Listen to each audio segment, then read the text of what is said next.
We rocking and rolling. Another episode of Wesam's World every Thursday live on Adobe Radio at 3 p.m. Pacific Time. First and foremost, hello everyone. We took a little bit of a week off last week. We had one of our members extremely ill. Peyton, glad to see you're alive, buddy. I don't know who you're talking about. Okay, I'm not quite sure. Can I explain why I'm a bad friend? We would love to hear that. Okay, cool. So I got a story, and I'm going to blame sickness on top of it, too. So it was your birthday the other day. Yes, it was. And I had a whole plan ready to go. I was going to call you at 11:59 p.m. And I was like, the last possible time. And he's going to be, the whole day, he's going to be like, he forgot my birthday. He forgot my fucking birthday. And then I was going to call you at 11:59 and be like, happy birthday. And then I fell asleep because I had a bad headache. So I'm sorry, but I thought it would be weird to text you the next day. So I thought I would tell you here. Happy birthday. Thank you. I appreciate you being honest. You unintentionally ruined another thing by doing it this way. I had a whole bit that I was going to do that you didn't know about. That's now in the fucking toilet. Was it about the birthday? Yeah. I was so excited to do this bit with you. We can pretend. Nah. Okay. I don't care, man. Thank you. I appreciate it. You're welcome. I knew you were sick and everything. I'm going to do it next year, though. But you're going to forget. You're not going to do it next year. What? You're going to forget. No, because I won't be sick next year. You will be sick and you will forget next year. Okay, so that's a threat now.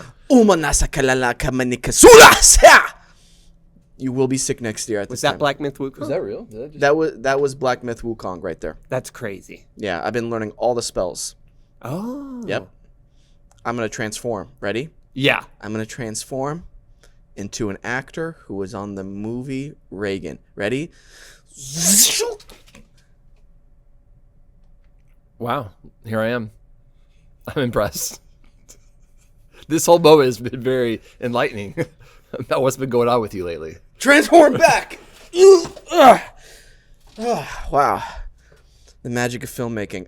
First of all, thank you. Okay? You know what the greatest gift I could get for my birthday? What? You getting better. Well, I got better. Well, I'm happy you got better, and We're good. And it didn't go worse because the logistics of finding a new producer would have been so annoying. That's true. I would have gotten a promotion. Yeah, maybe. True. Maybe. Maybe you wanted me gone.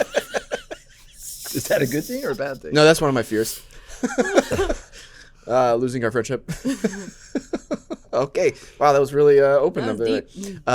Okay. Yes, my birthday was this last week. I got to be honest with you. One of the best low-key birthdays I've ever had for two reasons. I'm currently working on the morning show, and those episodes have been increased, which is good. Congratulations. Thank you. And I've just got a lot of blessings, and I know there's a lot of shit going on in the world, and so it's just a nice reflective time of good things happening, and I was just really thankful. It was just the time to be super thankful, and I'm really happy, and I don't feel 37, except in the mornings with my puffy eyes. Damn, 37? Yep. Wow. Happy birthday. Thank you. Did you not know? How the fuck are we friends? How old are you? 27. We're 10 years apart. I know. Yeah. And that's wild. There you go. Is that a gun? Yeah, that's a gun. Okay. However, let me introduce our guest for those listening who are not familiar with the show. Mordan Jatlock. He's an actor on the new hit film Reagan, and he also has a role on the new hit TV show Monsters, which has been doing really great. A lot of great reviews. The new Ryan Murphy show about the Menendez brothers. You play Coach Sandusky, right? No. What's the coach? What? Coach Wadlington. Waldington. That's my bad. You do not play Coach Sandusky. That was my bad. Coach Wildington. Wadlington. And so, again, if you're just tuning in, Mordan Jatlock has the role of on the new hit show Monsters by Ryan Murphy about the Menendez brothers. He does not play Coach Sandusky. He plays Coach Wildington. Great. You're almost there. Awesome. Almost got it. Thank you so much for joining us again. Yeah, good Mordan. to see you. Jordan's a friend of the show, a friend of mine, and we were just talking about before the show a lot of different things, but they have one common thread, which also, believe it or not, has a common aspect of one of the things I want to talk about today. It's a little video game news. This show has become partly video game news central, which I love. Great. Okay. You're familiar with Ubisoft, right? You're a Yeah. big video game person. Yeah. Yeah, you've got a computer with 3 monitors. I've seen Sure do. I've And seen the your desk goes up and down. There you go. It's fancy. You're familiar with Ubisoft, right, people? Producers? Yes. Yep, the people are familiar. The people are familiar with Ubisoft. They make the hit game Assassin's Creed, which I've been a pretty, I would say, a fan of since the beginning. There have been games where I've not enjoyed, right? However, they are getting a lot of backlash for their upcoming game in Assassin's Creed Japan. Have you heard about this? I've heard about Japan. I have not heard about the backlash. I've heard about the Assassin's Creed game in Japan. Gotcha. A lot of cultural appropriation, as well as not respecting the real events of what have happened, and have taken extreme liberties to the point where it's really making video game players upset, as well as using architecture in Japan in the game that's from China. What? That's a big mess up. This is what I've read online, and I'm like, oh, that's not good. And I've kind of been delving deeper into why Ubisoft is beginning so much shit. And one of the things they're really upsetting players for as well is the fact that they it's a pay for they have pay upgrades in there. Like you can get better weapons if So you it's like pay a pay to little. win type of. Not pay to win, but let's say you're I can pay $10 for this weapon that's so powerful that'll help me breeze through the game. That's kind of like what pay to win means. Okay. Fair, I guess. I'll tell you what, for me, because the game is so large, I've usually paid for those weapons because I'm like, I'm not going to spend hours farming on the game pay to because progress. I don't have the time usually yeah. for that. So I'm like, yeah, I'll just pay $10 and I'll play it quicker. And I get it because Yeah, it's so, not a yeah. skill-based game, kind of like what Black Myth Wukong or Elden Ring is. You know what I mean? Yeah, and it's not as much player versus player. It's more like player versus environment. Exactly. Yeah. Exactly. So they've been getting a lot of crap for that. And anyway, there's been internal memos from the company on how they deal with criticism. And this is something that I think it's important in any kind of field, any podcast you do, any work environment, especially if it's coming from film, TV, video gaming, whatever it might be, how they deal with criticism. And there is a problem that they have in the company. And this problem is toxic positivity. Like backhanded like responses. Or no acknowledgement of negative feedback. So apparently higher ups won't even acknowledge negative feedback or make it even a big thing. And then like mid-tier people in the company, managers or whatever, they'll circumnavigate around those negative things. Like, no, they'll only focus on the positive. Kind of like not answering questions. Yeah, and I'll tell you something. Why this show has continued on for over how many episodes now? Over 300 episodes, right? Yeah. There's no toxic positivity here. Never. Only negative positivity. We thrive. That's Only pure disguised hatred. Whoa, no, whoa, that's What was- what- that's what- racism. You mean? No, I said- no, Okay. no, Oh, okay. no. Stick. What just happened? No, what the culture that I and we create here is no toxic positivity. You make a mistake, I'm calling you out. You make a mistake, I'm calling you out. I know. Listen, you're doing it again. You're yelling. Again I'm not yelling. at everyone. No, but that's been the main issue with their company. So they're not even acknowledging the negative aspects. Here's my 2 cents on that specifically. Please. Yes.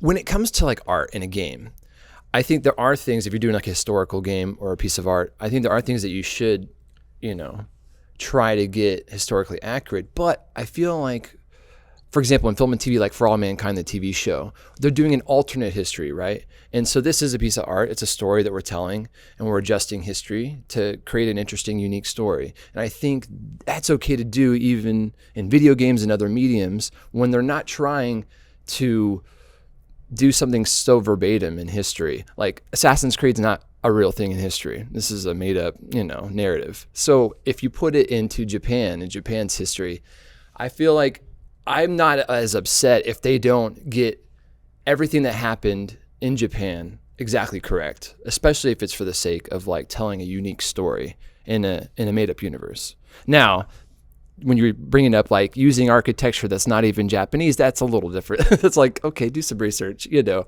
I think there could be some other things where people are like getting upset about, hey, this happened this way in that moment in Japan's history.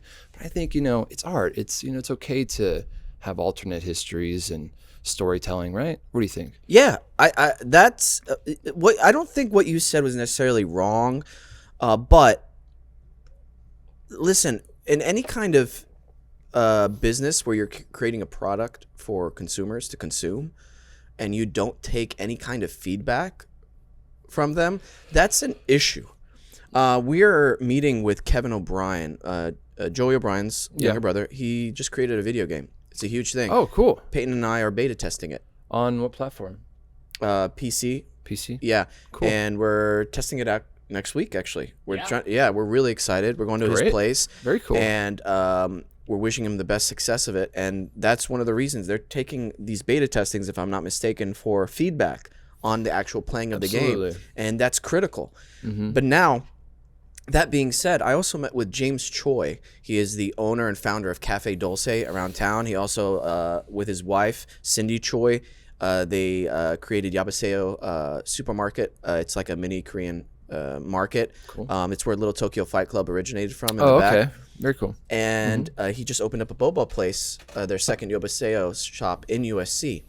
And I was asking him, like, how's business been? How's everything?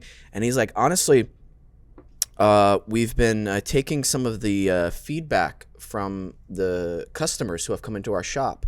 What's really nice about their boba shop there at USC is everything that James does, he does with such integrity.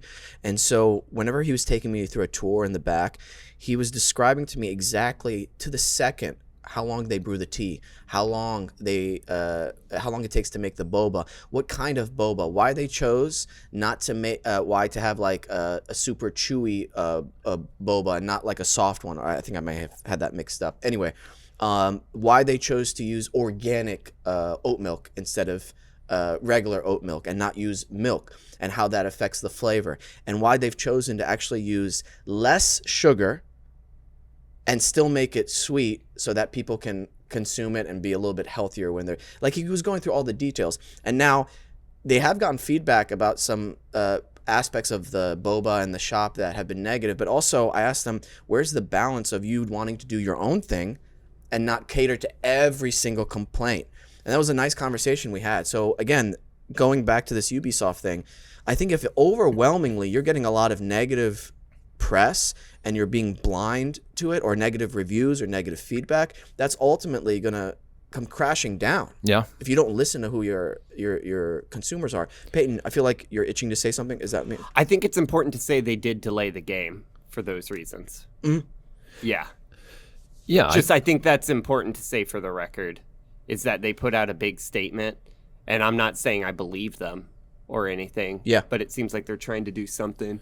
Because Star Wars Outlaws was a shit show through and through. And that was the main thing they were pointing back on, is it seemed like Assassin's Creed Shadows was going to be similar to how Star Wars Outlaws launched. I think that's great that they're doing that. And I think a lot of game companies are starting to do that more now, listen to player feedback, because they're realizing once the game drops, oh, wow, we didn't fix the things that they were upset about. And look, we're getting review bombed right on the opener. And that destroys the potential communities that you're going to develop, especially if you had some community already in testing and then you made promises by release and you didn't keep those promises.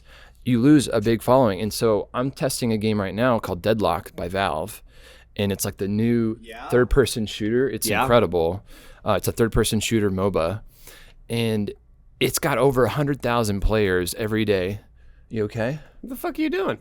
Yeah, I heard What? the creepiest sound. Did you guys hear that? No. I hear No, like that's just like the aliens from Signs just above my head. Nobody heard that? No.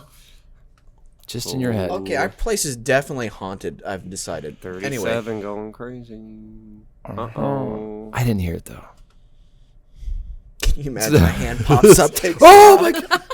you guys would cry so much.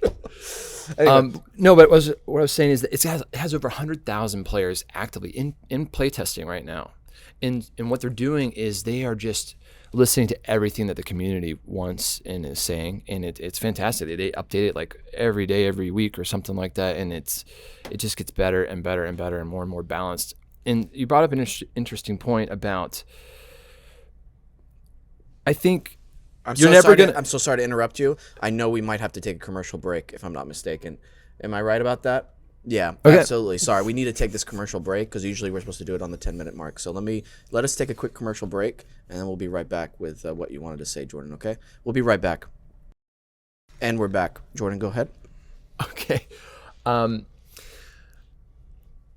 No matter what it is, no matter what job it is, no matter if it's art or not, you're never going to please everyone. Video games, TV, film, you're never going to please everyone. It could be the best piece of art or entertainment or technology or medicine or whatever it is.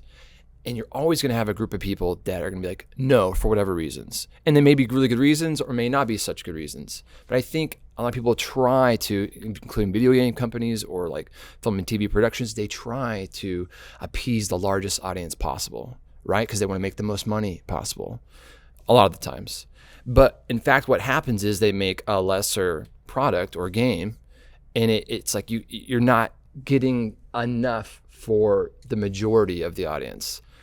And so I think in like a game like Deadlock that's in playtest right now, they realize that they're only going to appease a certain audience, but if they do it really well and they make it very intricate and very shooter competitive, that they will keep a big chunk of their audience, and that's what they're doing, and that's what is still happening.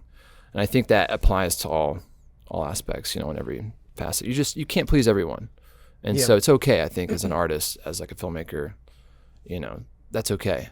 And don't worry about that. There's always going to be people that are going to be upset with your product or with your art. Yeah, for the most part, yeah. Yeah. Absolutely.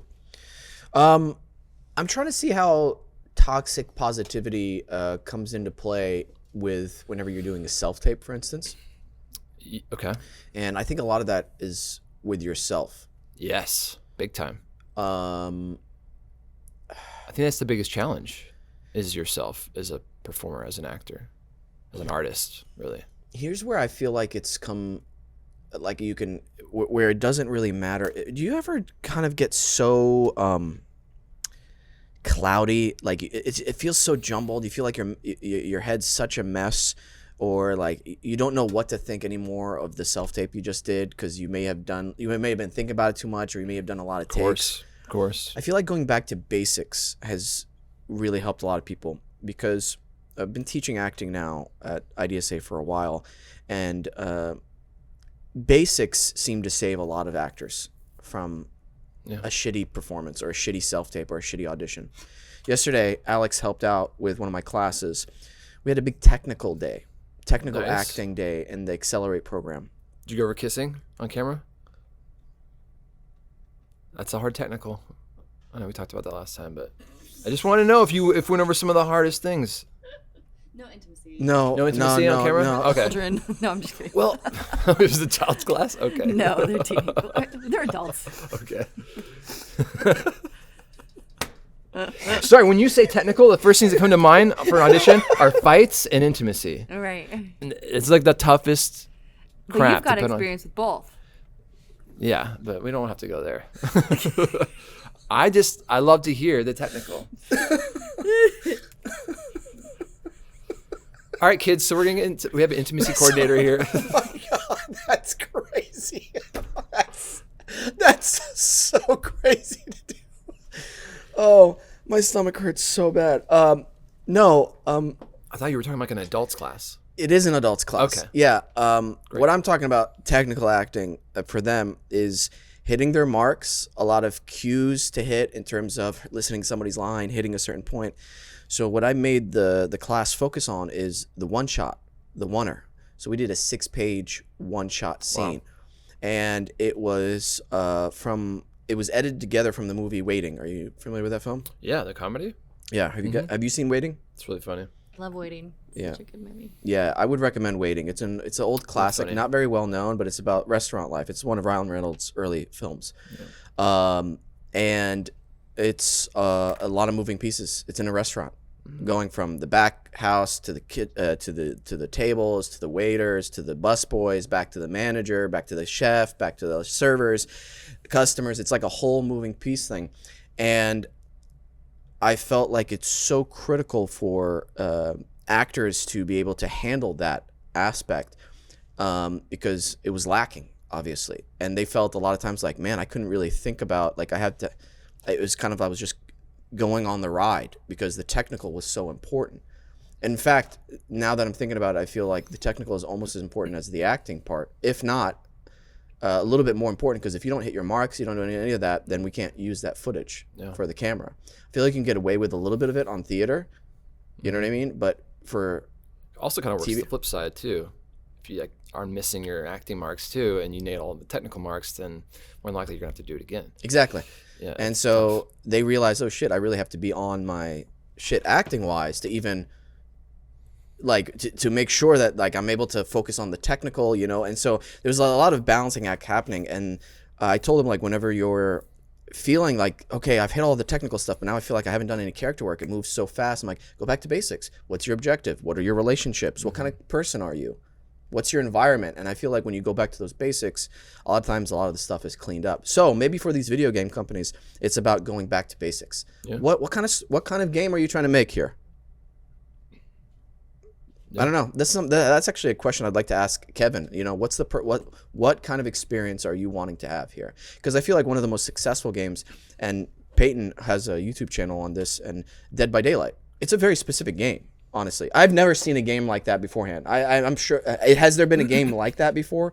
Well, asymmetrical games. Yeah, asymmetrical horror games. Well, I mean, but like Dead by Daylight, where it's like 4 people versus a monster. There have been. Okay, maybe I'm. Well, Evolve was a really great asymmetrical 4 versus 1 game. Really, where you start off as a small monster and you like leveled up and grew and ate in a map, and there's these 4 hunters trying to kill you, find you before you got too big and strong, and it's a 1 versus 4. Okay, I guess that was a really cool game. So like there were some similar asymmetrical structures, but you know they definitely made that one unique. Pretty unique, but they dropped the ball real bad. It was one of the biggest flops for a game. But will you consider it a flop when it still has just tens and tens of thousands of players playing it every day? And it does not have tens and tens of thousands of players playing it every day. Absolutely not. I'm gonna look this up right now. Absolutely not. I refuse. I'm going to the charts right now. We're going to the charts. Are you putting out false information, Jordan? No. Or Peyton? I got my money on Peyton. Oh, yeah? Peyton has his ear to the... There were 19 people playing it seconds ago. 48,000 people playing right now. There are 26 people playing it right now. It says Dead by Daylight. What were we talking about? Evolve. Oh, no, I'm talking about Dead by Daylight. Oh, you said Evolve was a flop. Yeah, Evolve's a flop. My bad. I thought you were talking about Dead by Daylight. Okay. Evolve did fail, yes. Sorry, that was a miscommunication there. Was that a save by you? No. Okay. I thought he was talking about Dead by Daylight. Are you kidding me? This game is still going strong. Yeah, Evolve. That was a sad story. That died. I was so bummed when that fully died. No, same. I loved Evolve. Okay. Well, we'd be amiss if we didn't talk about. Yeah. No, go ahead. Well, I was gonna say on the technical, on the long shots, you made me think of Birdman, their long technical shot, one shot, which was amazing and just so incredibly tough to pull off and rehearse. They do one in Monsters. One of the episodes has a 23-minute oneer. Wow. It's incredible. It's on a long, slow zoom, 2-person scene, 23-minute oneer. It's amazing. What was that like shooting it? I wasn't in that scene. Oh, okay. I was not in that. No, I was not in that scene. But it is. I just finished the show last night, actually, the last episode. But it's in one of the episodes. It's pretty incredible. Were you happy with your stuff? Yeah, I think I was just happy to be a part of the story, be a part of the team, be part of this project. I love these like anthology series that are getting more popular these days. It was a very technical, challenging type of role because it's a flashback sequence during the final closing argument with the main attorney, who's played by Ari Grainer. And she does a fantastic job. But while she's doing her closing monologue, she's referring back to testimonies on the witness stand. And so sometimes they'll cut back to the different people giving those testimonies while she's still doing her monologue in present time. And so the final person she cuts back to is me. And when she cuts back to my moment, the original idea and what we did achieve was I would be matching her dialogue. As she's saying it, I'm saying it. So she's quoting me saying it from the past, and we're hearing her voice say it as you're watching me speak it from the past, as they're continuing the flow of the monologue. And so, before going in, I thought that she was going to match me doing the line in the testimony, because I was prepping the character, I was prepping how he did it during the actual trial, and I did all the research. I knew all his nuances, how he spoke, and et cetera, his rhythm. But before I got to set, I was also thinking, be ready to throw everything away that you're prepping always for auditions, for callbacks, for performances. You just never ever know what's going to happen. And I'm so glad I was telling myself that before I got there, because it was completely the opposite of what I was supposed to do. They actually recorded her doing the monologue on the shoot the day before, and I was to match how she did the monologue. I was to match her and still keep it in character. So this became like kind of twice as challenging as I had expected during my prep. And so I got her dialogue like 15 minutes before I'm like going on stage to shoot the scene. And so we're at Sunset Gower, so I'm in the studio wings, and I'm in the holding area in the studio wings, and I'm like, I got the sound file from the sound guy, and I'm like listening to it on my earbuds on my phone, and I'm just like prepping it for like 15 minutes straight, going over it over and over and over again, trying to match the rhythm and how she's doing it, and trying to find ways to make it seem like it's still natural coming from this guy who's a real person that I had to study. And so this was very challenging because I had prepped it a certain way, how he did everything. And now I was like, I have to make this feel natural and real and grounded and organic, doing it not how I had envisioned him saying this prior. So that was a challenge. And there was like a little technical where the first person versus third person perspective on the dialogue was used. So instead of saying like, Jose Menendez was the worst parent and the harshest person I had ever met, she ended up saying Jose Menendez was the worst parent and the harshest person he had ever met. So she's quoting in first, but it actually ended up quoting in third person. So we had to do adjustments, and because we didn't really catch it, and it was like a small thing. So since no one really caught it until I brought it up, we had to shoot like alternates just in case to potentially compensate for the third person versus first person. So they had me do some improv. They had me do dialogue on my own, like recording it just me as opposed to not doing it MOS as the original intention was. So it was a very technical and it was very challenging, but which I really loved though. I mean, I love that stuff. I think I'm kind of I am, coming from our theater background where we're polishing every little moment and nuance and it just still trying to make it feel alive and fresh every time, but polishing and rehearsing the crap out of it.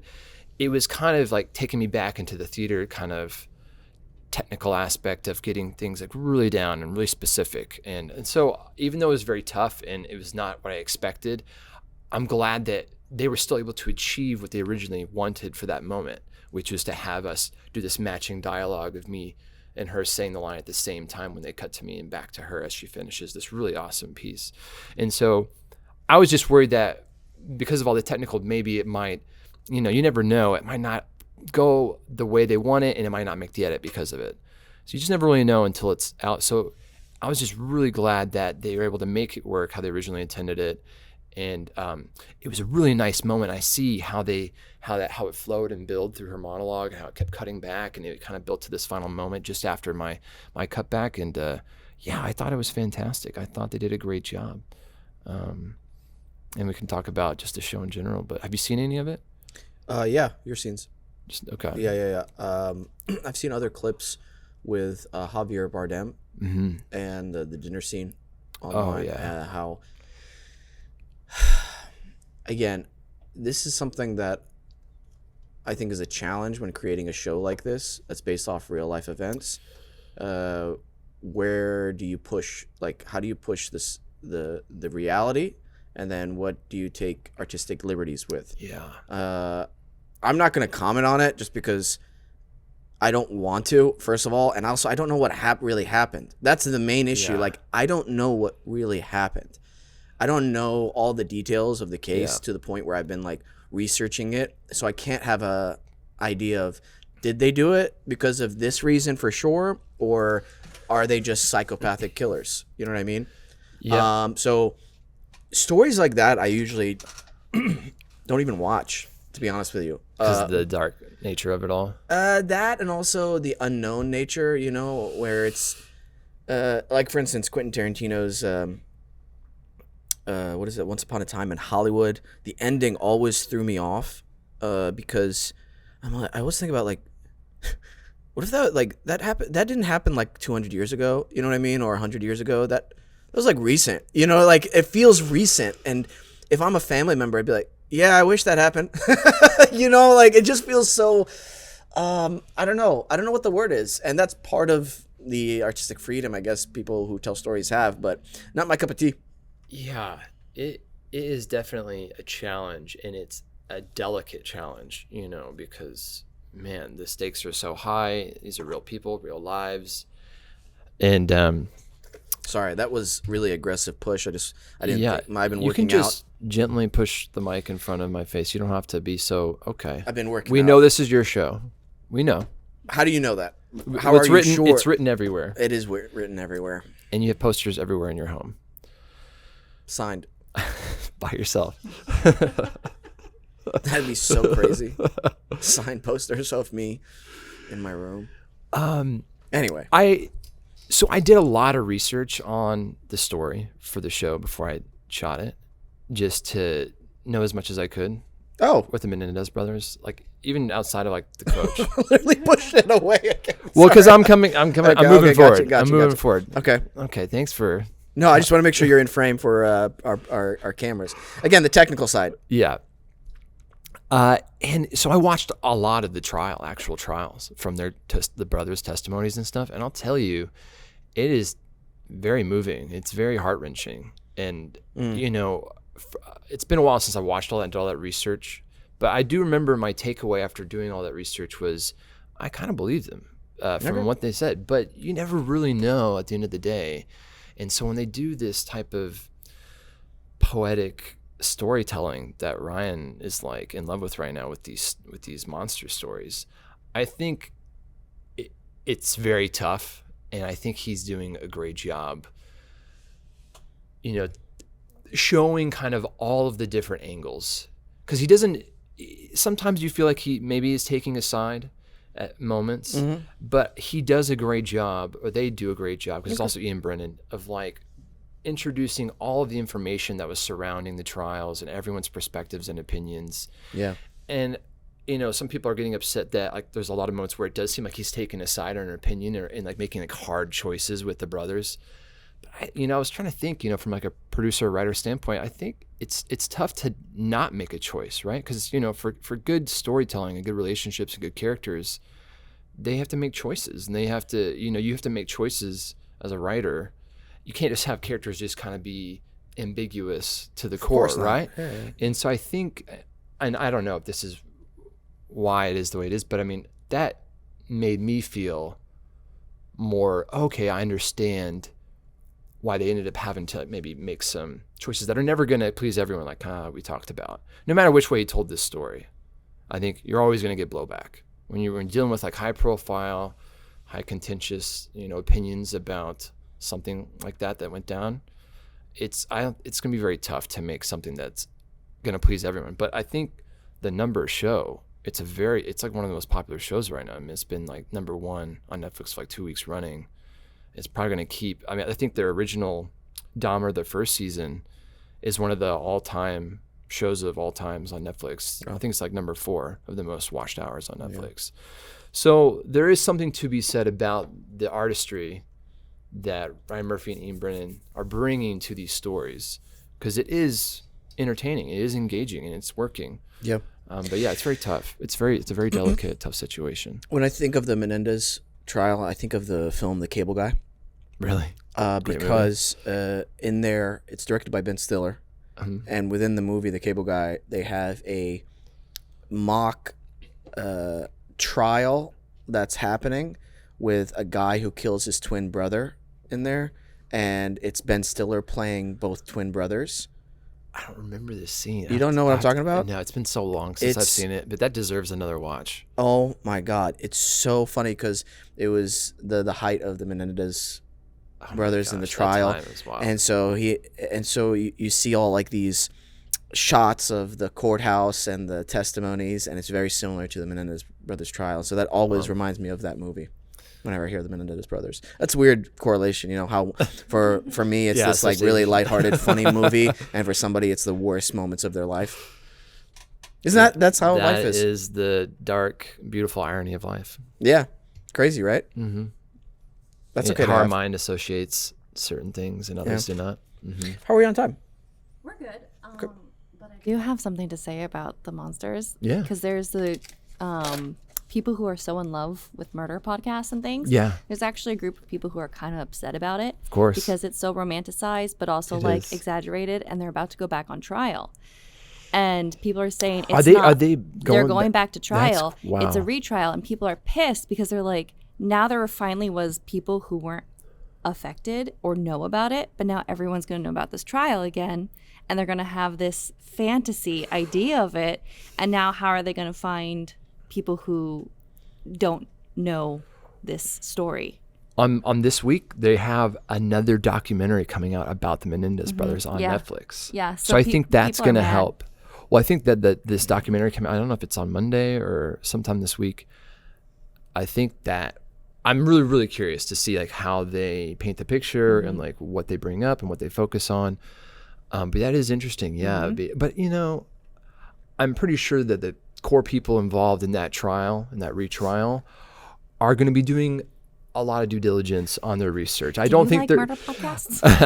I don't think they're just going to watch the Ryan Murphy rendition of this story and then base it on that. But it is going to, like you said, it is going to have an effect on the world and their kind of opinion in general, and maybe some of the jurors, who knows, if they've watched that and they've seen this kind of romanticizing, sexualizing of these stories. You think you could kill a person with your bare hands? If me or my family life was in danger, absolutely. Yeah. How would you do it? Well, with my bare hands. Yeah, but how? What? There's I think probably choke him to death. Okay. Yeah, probably just choke him to death, choke him out. Like face to face? Probably like, get behind him with one of these. What do we call it? You're in jiu-jitsu. Rear naked choke? That's it. You do a rear naked choke on him? Probably. Okay. It's usually my go-to. Yeah. Get back control. Yeah. Is that what it's called? Yeah. Okay. Yeah. Dude, I'm a professional already. Yeah. Very interesting. You take the back. You wouldn't want to look them in the eyes when you're doing it. Oh, gosh. I mean, okay, let's say they've like murdered part of my family already. Part of your family? Well, not all of it. Not all of it? All of them. Them? Great. So, yeah. Yeah, I mean, I think this is interesting we're talking about this because this kind of it's moral debate at its core, right? And we were talking about the Menendez brothers, the moral debate of like, if you were sexually abused and raped your whole life by your parents, can you justify, murdering your parents? Yeah. If you were watching someone murdering or raping your loved one or friend or family, would you murder them right then and there? Probably. It'd be hard to hold yourself back. So, the moral argument, it shifts with context, which is interesting to me. It's tough. Yeah. So you do it under certain circumstances. From the back. Well, again, circumstances play a big part. You wouldn't want to do it from the front. From the back. Maybe like if he didn't know I was there and I was sneaking up on him, like it was like an assassination attempt. You'd come up from the back, sneaky. Yeah. So I get full control. From the back. Yeah, sneak up Okay. on him. You can't sneak up on him if he's looking at me. I don't know. Could you I don't know. Depends. on come your from the per- front first and then come on the back first or the next? Say that again. I said you'd come from the first. You'd come on the front first and then go on the back. Sorry, we got to take a quick break. We'll be right back after these messages. And we're back. Don't make it dirty. I'm just asking you. I didn't make it dirty. You're the one. You're saying giggling. the Yeah, no, words. you're giggling. You know what? Yeah, I I don't know what you're control your doing. I know words. what you're doing. We've been friends for a while. So you're just completely from the back guy. On murdering people. Yeah, that's the question. I don't think there's like a line of like requirement if I'm in a self-defense situation or like out of rage because someone I love just got murdered or hurt. Okay, I'm just asking, man. I think I would just snap probably. Just Yeah? depends on how bad it was. What about you? How would you do it? Oh, that's a good question. You seem like you would do a slow knife into the jugular. Maybe that sounds good. I'm face-to-face guy. I want that Or memory. would it be fun like a death by like a very unorthodox way? Like what? Like you forced him to eat a bunch of Legos or something until he died? That's very specific. I'm just, That's so specific. Have you thought of that before? no, it just came up. Okay. I was just thinking of a very unorthodox, very odd way to kill someone. I was just thinking about this the other day. Who do you think is more likely to kill who? Peyton kill me or me kill Peyton? Well, you kill me. You think so? Well, Yeah. straight up, like if we're like, hey, hi, we're 1 feet in front of each other. Let's kill each other now. No, not like that. Hey, let's kill each other. Well, this is a Wesam, you, hypothetical me. of we di- kill of a now. Well, you gave no context of why you were killing each other, so I Yeah. can do it. That's true. I guess I didn't give any context. I feel like you would kill me accidentally, Peyton. Oh, I'm muting my. Well, what's the circumstances behind it? We're actually taking a group vacation somewhere. And I just accidentally kill you? Yeah, How would this happen? we're going parasailing in Venezuela. Oh, then that's your fault. How is that my fault? If we're going parasailing, there's nothing I can do. That would. If your wire snaps, that's on you. I feel like your parachute would fall on me, and then you're And that's my fault? yeah, it's unintentionally, and then it would crash into my parachute. It rips something, and then you see me falling. Well, I would probably die too then. No, you'd be all right. I'd be okay, but Yeah, you'd yeah. be okay. That'd be a You nightmare. cushion the blow? That honestly, the flight home for you would be so. Why do you go to these dark, grim situations? Why do you go about the aftermath like, dude, how fucked up would it be if you had to sit with that on the way home? Yeah, That's always where you go. I mean, I don't know. Maybe it's the actor mind in me. I that would don't feel. know. That was the Sounds most. like an excuse for psychopathic behavior. What? What? I honestly don't. I don't. I think I'm far away from psychopath. oh wait, Probably. I'm sorry. I'm catching up. I didn't know that you were still in denial about this. This is still a thing. Oh, about him being a psychopath? Yeah. Oh, yeah. I thought we moved past this a long time ago. I laugh too hard at my friend, like imagining things. Oh, by the way, Right. This might be a psychopathic thing. I've been watching a new account. I sent you a couple videos on Instagram. You don't check them, do you? No, I don't check Instagram messages. They're great videos of people getting hurt. I mean, classic. I mean, really rough stuff. I actually have to tone it down. Sometimes I'm going through people just dying. It's just terrible. You ever see those like It can be educational of like what to be on the lookout for because you just never know. You know what? I think the biggest thing I've learned from this podcast today, life changes in a second. Dude, in an instant. It really does. One moment your life is all right, maybe normal, and then the next it's a nightmare, or it could be positive. I think this is a great. This is a great moment to just say to everyone and to you guys. Are you please be- slowly trying to enter his frame on purpose? Yes. I'm starting to think this is a bit. No, but seriously, on the highway. Imagine him before filming the technical stuff if he's this bad at this. Can you imagine him Oh at the my court? gosh. Dude, I was a little nervous. I was like, oh boy. Here's the real story. I was like when they flipped the script on me, like, hey, we're gonna do this, and that, and you're gonna also we're gonna actually have you shoot the line, and also we're gonna have you improv. And he's like, okay, we'll see you in like 10 minutes. I was like, oh, sure, great, yeah, I'm fine, I'm good. I would pay money. I would pay money to be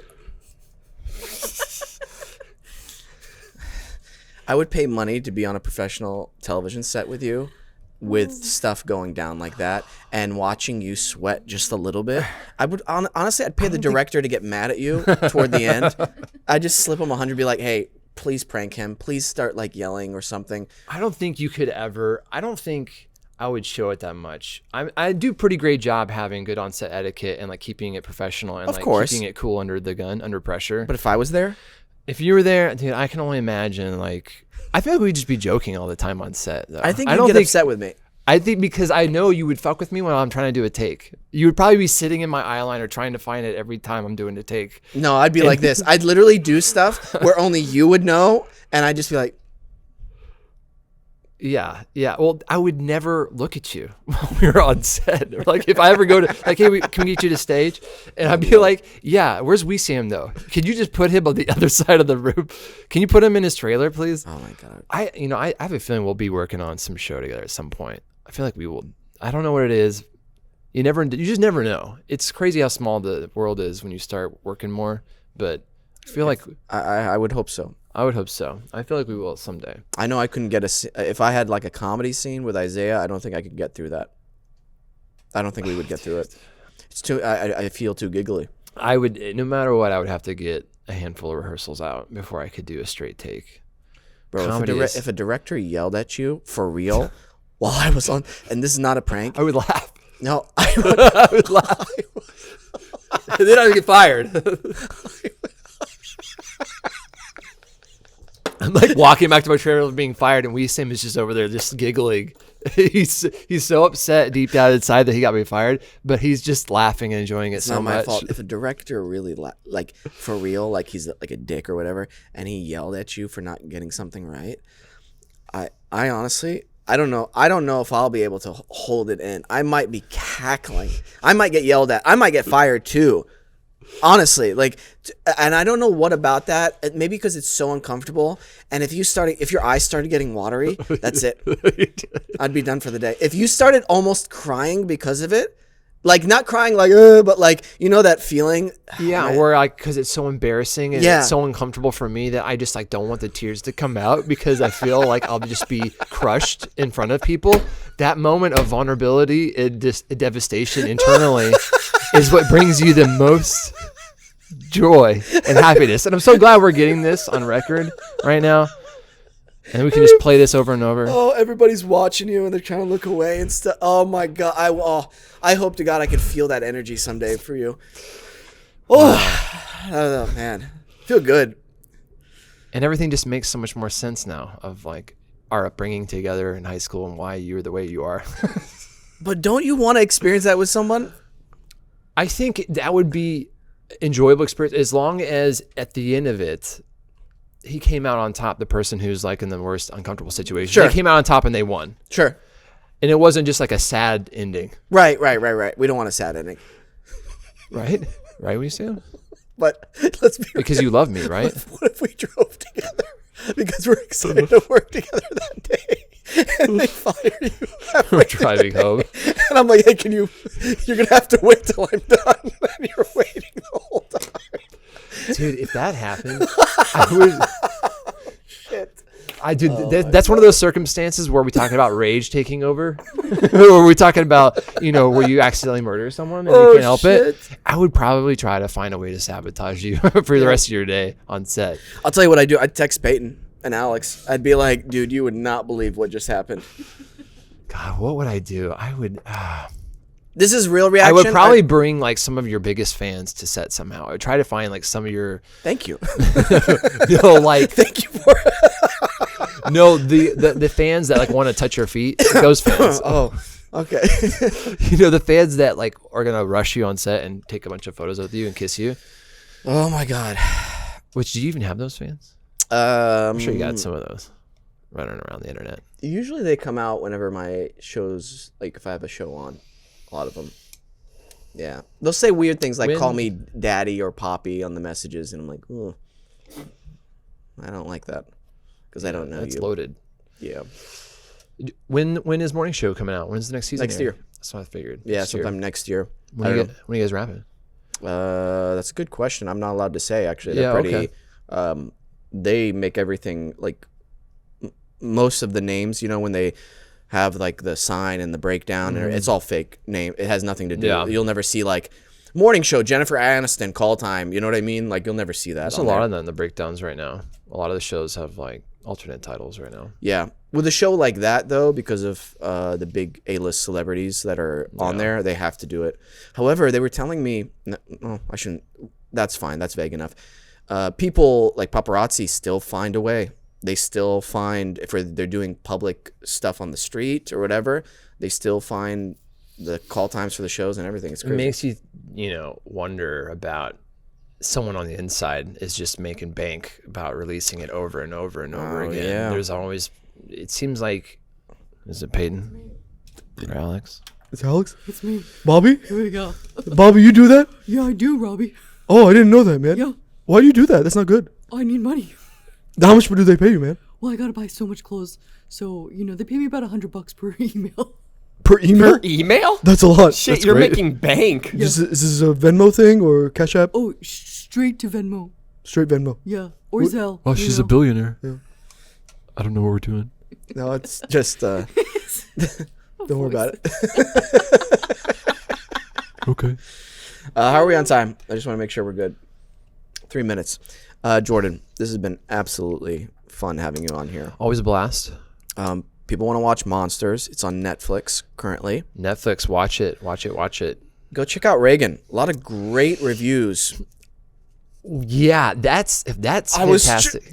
Oh no, I thought you were your reaction was Well, it's hilarious because on Rotten Tomato, I have to look into if this is for sure, but what I'm hearing is in history, Rotten Tomato history, Reagan has the largest discrepancy between critic reviews and the popcorn score, the audience reviews. It's like 98% audience popcorn score and like 20% Rotten critic reviews. It's pretty wild. Yeah, all the stuff I've honestly been hearing about have all been positive. So I don't know about these negative critic reviews, to be honest with you. So, Yeah, it's got some great momentum. It's got a lot of great love. It was like top 5 at the box office for the first 3 weekends. People really loved it. And the scenes made it. My lines made it. So that was I know great. you were really worried about it. Yeah, like 4 years. Trying not to think about it, but man, I gave you a little shit for it. Yeah, a lot of people did. A few people did. It worked out. But sometimes it doesn't work out like that. And so if it didn't, I've probably been really upset with you for a while. Really?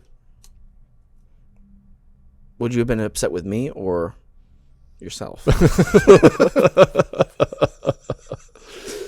Both. No. But I mean, I was ready. I was already ready for that to be, not to make the edit. If it makes you feel any better, I had scenes from another Dennis Quaid movie that I shot with him that were cut out. And there it is. But no, you didn't. I'm sorry. I love all the truth that you and I exchange. You thought it was Dennis Quaid. I don't know, dude. I don't know half the stuff you're doing. All right. Monsters, Netflix. Check out Jordan Matlock. And also his hit movie, Reagan, is out right now. I think it's still in theaters, but you can also pay for it on demand or some place like that, streaming. Yeah, I think maybe Amazon Prime. I'm not sure. It's on Amazon Prime. Yeah, I haven't looked at it for the streaming yet, but yeah. All right. Always a pleasure. Thank you to my wonderful producers, Peyton Grufick, Alexandra Gorski. Really appreciate you guys. Thanks for the happy birthday wishes, Alex. Peyton, I'm slightly happy you're doing better. And play us out. Hey, everybody. That's the show. Another one in the bank. Keep on rolling. Big shout out to our intern in Brazil, Letitia. You're killing it on the editing videos. We really appreciate you. We're going to put out a bunch of new clips soon. Other than that, make sure you hit the subscribe button. Follow us on Instagram at WeSam's World on all social. Always remember to listen, think, and then talk. Bye.